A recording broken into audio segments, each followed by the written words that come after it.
မလို့ဆိုကမကောင်ပြောခံနေရတဲ့တယောက်ပရဟိတလက်ကိုဓာတ်ဆိုင်မလှုပ်လာတဲ့နော်ဖော်အေထားမင်္ဂလာပါပရိသတ်လေးတို့ရေဟေဟော့လောကရဲ့စံမြဆောင်တွေဖြစ်ခဲ့တဲ့လွှမ်းမိုင်နဲ့ဘော်ဘီဆဆာတို့လမ်းခွဲပြစ်ဆမှုဖြစ်စဉ်နောက်ကမှနန်းစုရတီဆိုကတရားခံမဟုတ်ခဲ့ပဲနော်ဖော်အေထားရဲ့လူမှုရေးစီမဆောင်ထိန်မှုအပါအဝင်ချစ်သူမိန်းကလေးပေါ်လွှမ်းပိုင်ရဲ့တစ္ဆာတရားဖောက်ပြမှုတွေကြောင့်ဖြစ်ကြောင်းနဲ့ပတ်သက်ရင်တော့နာမည်တက်ပြီးပြောပိုင်ခွင့်မရှိတဲ့ချင်းကတိတာစွာထင်ရစေခဲ့ပါတယ်။လွှမ်းပိုင်နဲ့နော်ဖော်အေထားတို့ဟာရှင်နေရတန်နာရေးဇလန်တဲမှာပါဝင်တရုပ်ဆောင်ရမှလုပ်ငန်းခွင်ပြင်ပမှာပါတရုပ်ဆောင်ပြင်လွန်ခဲ့ကြမှုပေါ်ပါတယ်။အချိန်ကာလအပိုင်းခြားသည့်ဖုံးဖိနိုင်ခဲ့ကြပေမဲ့ဘော်ဘီဆာဆာတချင်းတစ်ထွက်ချိန်မှာတော့နာမည်တက်ပြီးပြောပိုင်ခွင့်မရှိတချင်းအတိတ်ဘက်ကချစ်သူနှစ်ဦးကြားတစိမ့်တရားအကွက်ကြကြဝင်ရောက်လာပုံကို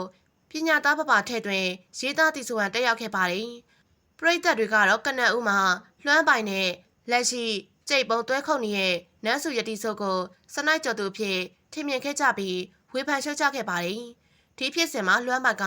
စနိုက်ကျော်သူအမျိုးသမီးကလက်ရှိရေးစာမဟုတ်ကြောင်းတက်တည်ပြချင်ကြောင်းအကြောင်းပြချက်တစ်ခုပေးက၎င်းနဲ့လူမှုရေးဖောက်ပြခဲ့သူကရုပ်ရှင်တရုပ်ဆောင်နော်ဖော်အေးထားတာဖြစ်ကြောင်းကို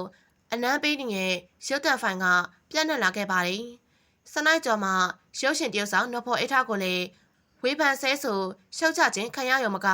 ကိုယ်တိုင်လည်းပါဝင်ပတ်သက်ကျွလွန်ခဲ့သူ73နှစ်နီးပါးတိစောက်ခဲ့တဲ့ဝလဲရှိချင်းအပေါ်တစ္ဆာဖောက်ပြန်ခဲ့တဲ့လွှမ်းပိုင်ကိုလည်းလူအများကရုံချဆက်ဆုပ်ကြပြီး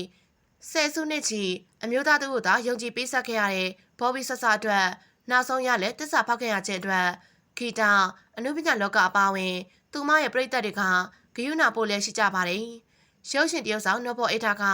နော်ဖော်ရဲ့မစင်းစားမချင်မဲမှားခဲ့တဲ့အမားကနေသင်ခန်းစာတွေလည်းအများကြီးရခဲ့ပြီမလို့ရှေ့ဆက်အကောင်ဆုံးစူးစမ်းနေထိုင်နေပါတယ်။နော်ဖော်ရှေ့ဆက်ပြီးအများကြီးစူးစမ်းတော့မှာပါလို့ဂရုပေးပါတယ်လို့နော်ဖော်ကအခုလိုရေးသားထားခဲ့တာပါ။နော်ဖော်ချစ်တဲ့နော်ဖော်ရဲ့ပရိသတ်တွေက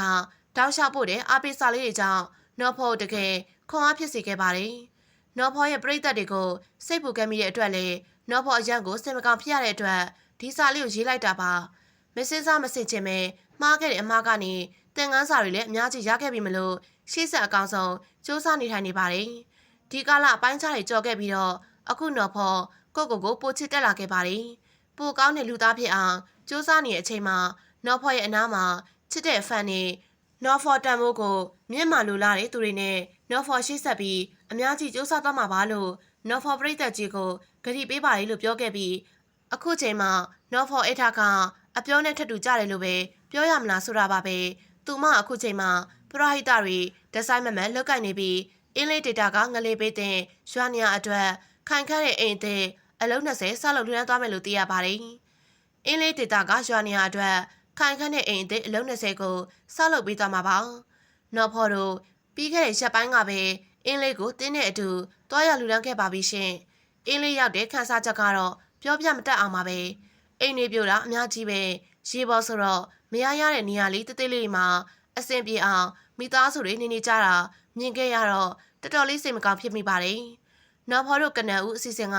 ယာယီထရန်အိမ်လေးတွေစောက်ပေးမယ့်အစီအစဉ်ကနေမြေပြင်ရောက်တော့နေခန့်တွေနဲ့တိကျစကားပြောတဲ့အချိန်မှာပုံမခိုင်ခဲ့တဲ့အိမ်အစ်စ်တွေဆောက်လုပ်တာကပို့ပြီးတရက်မှဖြစ်ကြောင်းသိရတဲ့အတွက်နော်ဖော်ကိုတင်းတဲ့အတူတိုင်ပင်ပြီးတော့အင်းလေးဒေတာကရွာနေရာမှာခန့်ခန့်တဲ့အိမ်လေးတွေစောက်ပေးသွားမှာပါလို့တရုတ်ဆောင်နော်ဖော်အေးထားကပြောပြလာပါတယ်။သူမကတော့အင်းလေးဒေတာကိုပြီးခဲ့တဲ့ဧပြီလ17ရက်ဝန်းကျင်ကသွားခဲ့တာပဲဖြစ်ပါတယ်။အင်းလေးကရွာနေရာဖြစ်တဲ့ဟန့်ချိုရွာနဲ့ညာဝန်းရွာကအိမ်နာစု20ကိုအိမ်အစ်စ်ပြန်တိစောက်ဖို့ပံ့ပိုးပေးခဲ့လို့သိရပါတယ်။ကြံငွေတွေကိုတော့အင်းလေးယူဗော်လန်တီယာnetworkကသိမ်းဆည်းထားပြီးပြန်လည်စီမံပေးသွားမှလို့ဆိုပါတယ်။ဟုတ်ကဲ့ပါ။ဒီနေ့တော့ဒီလောက်နဲ့ပဲရှင်းနာလိုက်ပြစေ။အခုလိုစိတ်ဝင်စားစရာအကြောင်းအရာတွေကိုနေ့စဉ်တင်ဆက်ပေးနေမှာဖြစ်လို့ကျမတို့ရဲ့ channel လေးကိုလည်းအားပေးကြပါဦးနော်။အဆုံးนี้ကြည့်ရှုအားပေးခဲ့ကြတဲ့ပရိသတ်တရားချစ်စီတိုင်းကိုလည်းအထူးကျေးဇူးတင်ကြောင်းပြောကြားလိုက်ပြပါစေရှင်။